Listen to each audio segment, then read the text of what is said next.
Film की शुरुआत होती है एलन से, जो रात के समय विंडो के पास खड़ी अजीब रिचुअल करते हुए किसी को बुला रही होती है। चौंकाने वाली बात यह है कि उसके बुलाने पर एक शैडो प्रकट होता है जो कहता है, तुमने मुझे जगाया है, अब तुम बस मेरी हो। एलन ने सिर हिलाया और जैसे ही उसने हाँ में जवाब दिया, वो अगले ही पल किसी और दुनिया में पहुंच जाती है, जहां वो मिस्टीरियस क्रीचर करीब आ जाते हैं। अचानक वही क्रीचर एलन को टॉर्चर करने लगता है, उससे पहले कि वो उसके जुल्म में दम तोड़ दे। तभी उसकी आंख अपने बेड पर खुल जाती है। काफी सालों बाद हम एलन को उसके हस्बैंड थॉमस के साथ देखते हैं। एलन ने हाल ही में शादी की है और थॉमस, जो एक रियल एस्टेट एजेंट है, को कंपनी की ओर से ट्रांसिल्वेनिया जाने का ऑर्डर मिला है।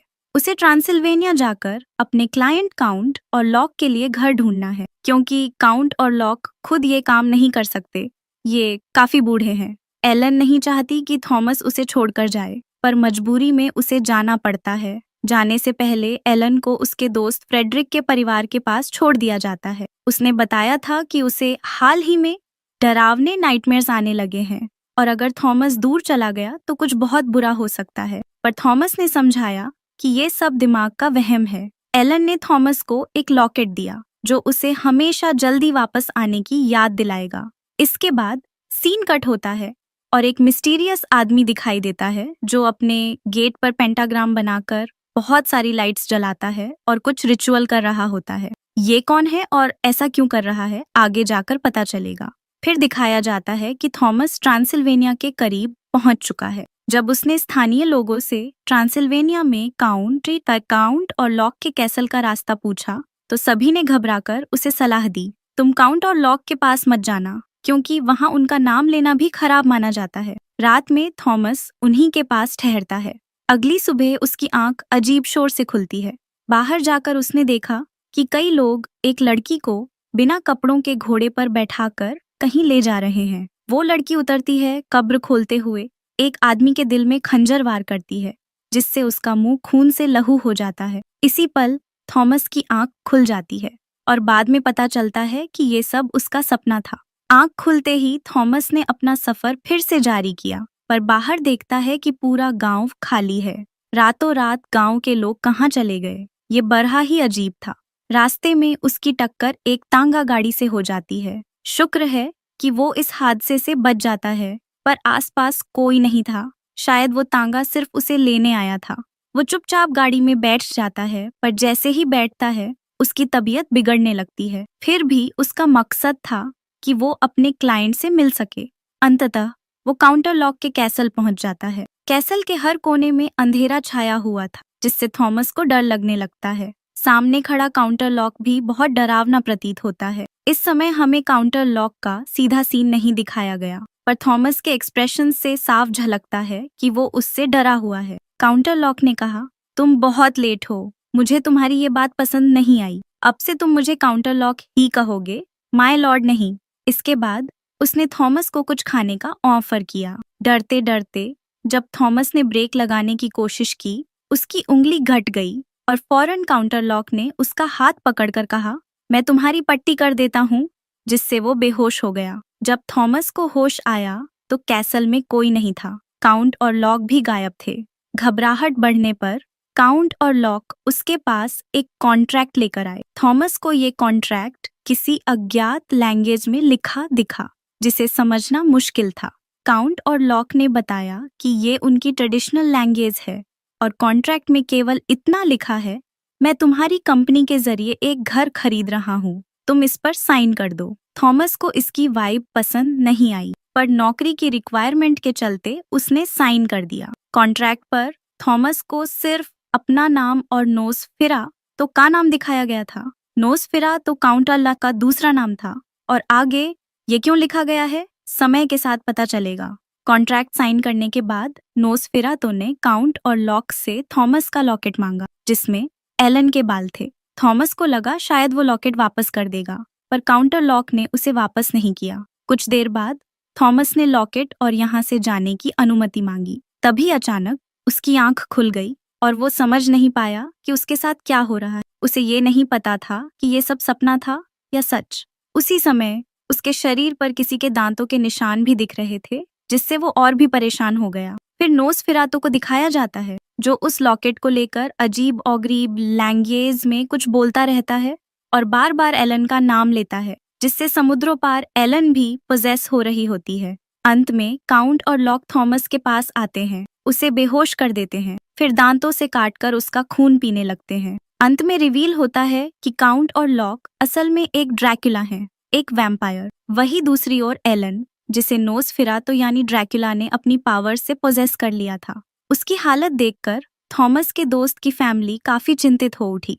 उन्होंने डॉक्टर को बुलाया, जिन्होंने सारे टेस्ट कर लिए और निष्कर्ष निकाला कि शायद एलन को कोई मेंटल इलनेस है। कुछ देर बाद जब एलन होश में आई तो वो इस बात से परेशान हो गई कि थॉमस कैसा होगा, क्योंकि उसे काफी समय हो चुका था और थॉमस ने अभी तक कोई लेटर नहीं भेजा था। इसी बीच थॉमस अपनी जान बचाने की कोशिश में लगा हुआ था जब नोसफेरातु उसकी नजरों के सामने इधर उधर घूमता दिखा, तो वो उसके कैसल से भागने की कोशिश करता हुआ नजर आता है। वही वो डॉक्टर जो उस साइड एलन का इलाज करने आया था, उसे किसी और पेशेंट का भी इलाज करते दिखाया जाता है। वो पेशेंट वही है जिसे हमने मूवी की शुरुआत में अजीब तरीके से दायरा बनाते हुए रिचुअल करते देखा था। उस पेशेंट ने पूरे कमरे में अजीब ड्राइंग्स बनाए हुए थे और पोजेस हालत में डॉक्टर फ्रेडरिक को बताता है, मेरा लॉर्ड काउंट और लॉक है। ये कहते ही वो डॉक्टर फ्रेडरिक पर हमला कर देता है, मानो उसका खून पीना चाहता हो। साफ तौर पर वो ड्राकोला केनी, काउंट और लॉक का एक गुलाम था जो उनके लिए इंसानों का खून जमा करता था। उसी समय वो जानता था कि काउंटर लॉक जल्द ही यहाँ आने वाला है, इसीलिए ज्यादा से ज्यादा खून इकट्ठा कर रहा था। सीन कट होकर हमें थॉमस दिखाया जाता है, जिन्हें कुछ लोग रेस्क्यू कर रहे हैं। थॉमस के जिस्म पर लगे निशानों से पता चलता है कि उसकी हालत के पीछे कोई और नहीं बल्कि नोसफेरातु ही जिम्मेदार है। इलाज शुरू होने के बाद जैसे ही थॉमस होश में आता है, वो उठ खड़ा होता है। उसके दिल में अजीब सा महसूस हो रहा होता है। उसे एलन से मिलने जाना था, पर आसपास के लोगों ने आराम करने की सलाह दी। फिर भी वो अपनी बीमारी के बावजूद एलन से मिलने के लिए उठ खड़ा हो जाता है। दूसरी ओर दिखाया जाता है कि अब काउंट और लॉक अपने कॉफी में बंद होकर थॉमस के शहर की ओर निकल चुके हैं। साथ ही ये कुछ पढ़ भी रहे हैं जिसे दूर बैठी एलन सुन पा रही होती है। साथ ही वो आदमी जो काउंटर लॉक की पूजा करता था, ये जान जाता है कि काउंटर लॉक रास्ते में है। जब थॉमस के शहर के पोर्ट पर एक शिप आती है तो उसमें कई चूहे तबाही मचाने लगते हैं और वही तबाही जल्द ही थॉमस के शहर में भी फैल जाती है, क्योंकि जहां भी काउंटर लॉक आता है वहां प्लेग यानी वबा और बीमारी फैल जाती है। ये चूहे शिप में मौजूद सभी लोगों को मारने लगते हैं और एक आदमी को समझ में आता है कि ये चूहे काउंट और लॉक के कॉफिन से निकल रहे हैं। वो जाकर कॉफिन खोलकर उन्हें मारने की कोशिश करता है, परंतु अंत में काउंट और लॉक उसे ही पकड़ लेते हैं और मार खा जाते हैं। उसी बीच एलन का इलाज करने के लिए डॉक्टर फ्रेडरिक के साथ एक और डॉक्टर आ जाता है। अब एलन को बांध कर रखा जाता है। एलन बचकर डॉक्टर से बताती है, कभी कभी मुझे ऐसा लगता है कि मेरी सोल इस दुनिया को छोड़कर कहीं और चली जाती है और आजकल तो मुझे फ्यूचर में होने वाली घटनाओं का पहले से पता चल जाता है। उसे समझ नहीं आता कि उसके साथ क्या हो रहा है। उसे ऐसी आवाजें सुनाई देती हैं मानो कोई उसके कानों में बोल रहा हो, पर वो स्पष्ट नहीं होता। साथ ही उसे बहुत डरावने ख्वाब भी आते हैं जिनसे वो हमेशा डर कर उठ जाती है। बात करते करते ही एलन की तबीयत बिगड़ जाती है और उसकी बॉडी में जोरदार झटके लगने लगते हैं। इस दौरान डॉक्टर फ्रेडरिक उसे एक नीडल लगाते हैं जिससे उसे दर्द महसूस नहीं होता और वो महसूस करते हैं कि फिर से एलन की सोल इस दुनिया को छोड़कर कहीं और चली गई है। इस घटना से उन्हें अंदाजा हो जाता है कि एलन को कोई मेंटल इलनेस नहीं है, बल्कि उसे किसी अन्य पावर द्वारा पोजेस किया गया है। जब डॉक्टर ये बात दूसरे डॉक्टर और थॉमस के दोस्तों से साझा करते हैं तो ये इसकी बात मानने के लिए तैयार नहीं होते और वहां से चले जाते हैं। आधी रात में अचानक एलन होश में आ जाती है। होश में आते ही वो भागकर दरवाजे की ओर जाती है और दरवाजा खोल देती है, जहां उसे दिखता है कि एलन बेहोश पड़ा है। साथ ही उसी समय ये भी दिखाया जाता है कि काउंटर लॉक की शिप खराब हालत में इस शहर के पोर्ट पर पहुंच चुकी है। जैसे ही वो पहुंचती है, वहां के सारे चूहे निकलकर शहर में फैलने लगते हैं और वो आदमी जो काउंटर लॉक की पूजा करता था, जल्दी से अपने सेल से निकलकर काउंटर लॉक से मिलने चला जाता है। दूसरी ओर थॉमस के दोस्त और डॉक्टर फ्रेडरिक उसके इलाज में जुट जाते हैं। दिन ब दिन शहर की हालत बिगड़ती जा रही है। चूहे पूरे शहर में बीमारी फैला रहे हैं, लोग मर रहे हैं और खाने की भी कमी पड़ने लगी है। इसी बीच काउंटर लॉक और उसके गुलाम की बातें सुनाई देने लगती हैं। काउंटर लॉक कहता है, मैं एलन को जबरदस्ती अपने साथ नहीं ले जा सकता। मुझे कुछ ऐसा करना होगा कि एलन खुद मेरे साथ जाने के लिए राजी हो जाए। उसका गुलाम जवाब देता है, जैसा आपका हुक्म नोस्फेरातो। और यह में हमें पता चलता है कि लैटिन लैंग्वेज में नोस्फेरा को वैम्पायर कहा जाता है। इसी कारण कॉन्ट्रैक्ट में भी नोस्फेरा लिखा गया था, काउंट और लॉक की जगह। इसी दौरान शहर में बढ़ती मौतें डॉक्टर फ्रेडरिक और उनके सारे डॉक्टर साथियों को मुसीबत में डाल देती हैं। डॉक्टर जांचते हैं कि इन लोगों के जिस्मों पर चूहों के काटने के निशान के साथ साथ इंसानों के काटने के निशान भी थे और शरीर में खून भी नहीं बचा था।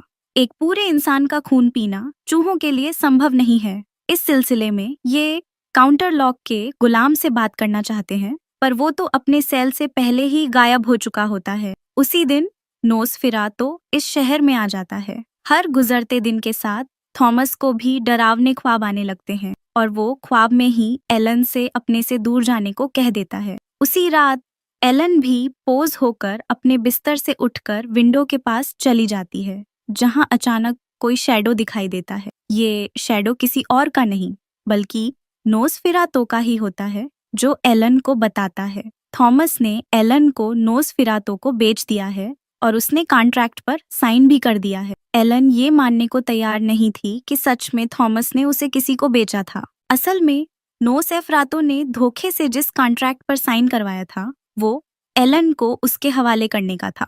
अब वो एलन से कहता है, तुम्हारे पास सिर्फ 3 दिन हैं और एक ही चॉइस है, या तुम मेरे पास आ जाओ या फिर तुम अपने अपनों यानी थॉमस और अपनी फैमिली को खो दो। साथ ही नोस्फेरातो अजीब अंदाज में कहता है, तुम भी जानती हो कि तुम एक पूरी इंसान नहीं हो और इंसानों के साथ तुम जिंदगी नहीं गुजार सकती, इसीलिए शराफत से मेरे पास आ जाओ, तुम्हारी जिंदगी आसान हो जाएगी।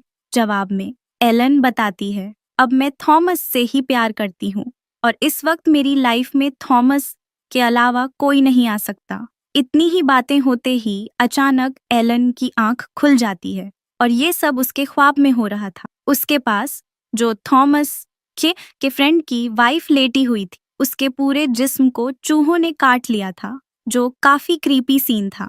सुबह होने पर फ्रेडरिक अपनी वाइफ की मौत पर बेहद दुखी था और उसी समय शेर भी एलन के जिस्म पर इंसान के काटने के निशान देखकर चौंक जाता है। एलन को समझ आ जाता है कि नोस्फेरातो का काम है, पर वो फ्रेडरिक को ये बात नहीं कह पाती क्योंकि फ्रेडरिक इन सब पर बिलीव नहीं करता। उसके बाद एलन थॉमस के 2 दोस्तों से पूछती है, आखिर तुम मुझे पसंद क्यों नहीं करते? तो एक दोस्त जवाब देता है, मैं तुमसे नफरत नहीं करता, लेकिन तुम्हारी बचकाना बातों पर मुझे बिलीव नहीं होता। मुझे लगता है कि तुम पागलपन के ड्रामे करती हो। फिर वो कहता है, अब तुम और थॉमस अपने घर जा सकते हो। इस बीच डॉक्टर फ्रेडरिक उसी जगह पहुंच जाते हैं जहां नोस्फेरातो का गुलाम रहता था। वो नोस्फेरात के बारे में इंफॉर्मेशन इकट्ठा करने के लिए एक बुक खोज लेते हैं, जिसमें लिखा होता है कि जहां जहां नोस्फेरातो जाता है वहां चूहे और वाबा फैल जाती हैं, लोग मारे जाते हैं, तबाही मच जाती है और शहर तबाह हो जाते हैं। ये सब तब तक चलता रहता है जब तक नोस्फेरातो को उसके डिमांड वाले इंसान ना मिल जाए। फिर उसे याद आता है कि अब एलन की बीमारी, जिससे उसे समझ में आया कि नोस्फेरातो एलन के पीछे है और एलन के साथ साथ थॉमस की भी जान खतरे में है। वो फौरन ये खबर एलन और थॉमस को बताने के लिए दौड़ पड़ता है। अब थॉमस, जिसकी तबीयत थोड़ी बेहतर हो चुकी थी, उस शहर की बदहाल हालत देखकर उसे छोड़ जाने का फैसला करता है। वही एलन थॉमस से अपनी जिंदगी का सबसे बड़ा सच बताने का इरादा रखती है। वो बताती है, नोसफेरा तो इस शहर में आ चुका है और वो सिर्फ मेरे पीछे आया है। मेरे पास कुछ साइकिक पावर्स हैं जिनकी वजह से मैं इंसानों के अलावा दूसरी एंटिटीज से कनेक्ट कर पाती हूँ और उनसे बात भी कर सकती हूँ। इसी पावर से मैंने नोसेफरातो को बुलाया था। उसने आगे बताया, शादी से पहले मैंने नोसेफरातो के साथ एक कॉन्ट्रैक्ट किया था जिसमें मैंने अपना सब कुछ उसके हवाले कर दिया था, लेकिन फिर मुझे थॉमस मिले, मुझसे प्यार हुआ और मैंने तुमसे शादी कर ली। इस सब में मेरा नोसेफरातो से किया हुआ वारा भूल गया और अब नोसेफराता मुझसे उसका वारा पूरा करवाने आया है। इतनी ही बात होते ही एलन की तबीयत अचानक बिगड़ जाती है। उसकी बॉडी में झटके लगने लगते हैं और उसकी आंखें ऊपर की ओर मुड़ जाती हैं। वो पूरी तरह पॉसेस हो जाती है, लेकिन इसके बावजूद थॉमस उसकी केयर करना बंद नहीं करता। उसे एलन से कोई फर्क नहीं पड़ता। वो आज भी जी रहा है और एलन से प्यार करता है। वो एलन को जोर से गले लगा लेता है और वारा करता है कि कभी उसे नहीं छोड़ेगा। दोनों काफी देर तक एक साथ रहते हैं। दूसरी ओर डॉक्टर फ्रेडरिक, जो नोसेफरातो को खत्म करने की रिसर्च कर रहे थे, उन्हें पता चलता है कि नोसेफरातो को सिर्फ एलन ही मार सकता है। अगले दिन खबर आती है कि थॉमस के दोस्त की वाइफ और उसके बच्चे भी अब मारे जा चुके हैं, वो भी उसी वाबा से। उनके फ्यूनरल पर थॉमस और एलन दोनों मौजूद होते हैं। वही डॉक्टर फ्रेडरिक थॉमस से कहते हैं, अब वक्त आ गया है नोसेफरातो को खत्म करने का। ये प्लान करते हैं कि दिन के वक्त नोसेफरातो के कॉफिन को खोलकर उसके दिल में स्टैब करके उसे खत्म कर देंगे, जिसके बाद वो एलन से भी मिलेंगे। ये जानते हैं कि नोसेफरातो एलन का बहुत बड़ा किरदार है। उन्होंने एलन से कहा, तुम्हें अपना अधूरा काम पूरा करना है और मैं इस दौरान थॉमस को अपने साथ रखूंगा। अगले दिन थॉमस, डॉक्टर फ्रेडरिक और अन्य डॉक्टर मिलकर नोसफेरातो के कॉफिन की खोज में निकल पड़ते हैं। वहीं उन्हें यह भी पता चलता है कि थॉमस के दोस्त ने खुदकुशी कर ली थी। इस दुखद खबर से थॉमस को गहरा आघात पहुंचता है, पर उसे मिशन पूरा करना पड़ता है। घर पर दिखाया जाता है कि थॉमस के जाने के बाद एलन एक दुल्हन की तरह सज जाती है। आखिरकार थॉमस और उसके साथियों को नोसफेरातो का कॉफिन मिल जाता है। ये कॉफिन खोलकर नोसफेरातो को मारने की कोशिश करते हैं, पर अंदर उन्हें नोसफेरातो नहीं मिलता, बल्कि उसका एक गुलाम होता है। अंततः जैसा कि हम जानते हैं, नोसफेरातो एलन के बुलाने पर उसके पास चला आता है। नोसफेरातो एलन के पास पहुंचते ही एलन उससे कहती है, मैं अब अपना अधूरा वारा पूरा करना चाहती हूँ, मैं अब तुम्हारी हूँ। ये कहते ही नोसफेरातो उसे गले लगा लेता है और उसकी चेस्ट पर स्टैब करके उसका खून पीना शुरू कर देता है। नोसफेरातो एलन का खून पीते पीते खो जाता है और उसी समय सुबह हो जाती है। जैसे ही सुबह का सूरज निकलता है, नोसफेरातो को इसका एहसास नहीं होता कि सूरज की रोशनी पड़ते ही नोसफेरा जलने लग जाता है और धीरे धीरे मर भी जाता है। उसके मरते ही एलन आजाद हो जाती है। वो बेड पर लेटते ही खुद मर जाती है, क्योंकि उसके अंदर का सारा खून नोसफेरातो पी चुका था। जब थॉमस घर आता है तो उसे नोसफेरातो के साथ साथ एलन की भी लाश बेड पर मिलती है और ये देखकर थॉमस पूरी तरह टूट जाता है। फिल्म का अंत इसी नोट पर आता है, जहां नोसफेरातो के मरते ही शहर से सब कुछ, बाबा का सारा सीन और यहाँ तक कि रोहे भी जादुई तौर पर गायब हो जाते हैं।